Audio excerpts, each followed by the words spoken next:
Հիմա ասենք պիտի վերլուծենք, չէ՞։ Այո։ Պետական մոտեցում։ Վտանգ տեսնում եք այս հայտարարության մեջ նաև դա։ Այնտեղ ուղղակի մի քանի մեթոդական բաներ է հենց հետաքրքիր։ Ասենք օրինակ որ ասում եմ, եթե կուսակրոն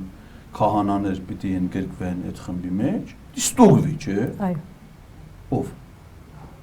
Համակարգող խումբը։ Ոչ։ Իր համար վստահելի մարդ։ Ես այս պայդրությամբ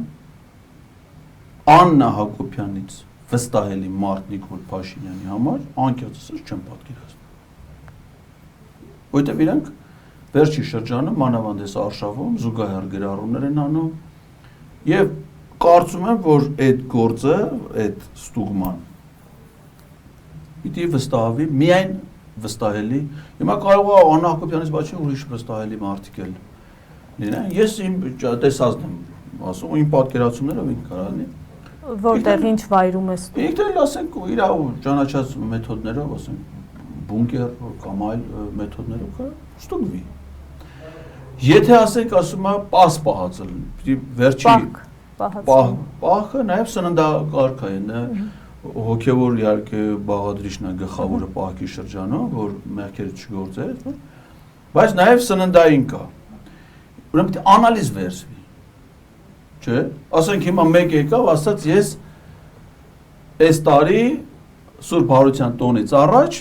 պահք եմ պահել։ Ասաց։ Ստուգվի։ Ստուգելը ո՞րն է։ Անալիզ։ Հիմնական սննդային անալիզի ամենատարածված տեսակը մեզն է։ Մյուսներն էլ կա։ Հիմա ասենք թե պիտի մեկը հետո Փաշինյանը հոտոտի ու փորձի հասկանալ դրա մեջ ձվի կամ կաթի պարունակություն կա թե չկա։ Որտեղ ինքը ասում է գոնե առաջի 10 հոգուն ինքը պիտի հոտոտի։ Ասել է 10-ը ես եմ ընտրելու։ Այսինքն այդ 10 հոգին պիտի գան հերթով 10 տեղ։ Անալիզ թողնեն, ինքը մոտենա, հոտոտի, որոշում կայացնի։ Հոտոտում ասում է, էսի вообще մեր գերես չի։ Այսի դարապես հա չկարալի է։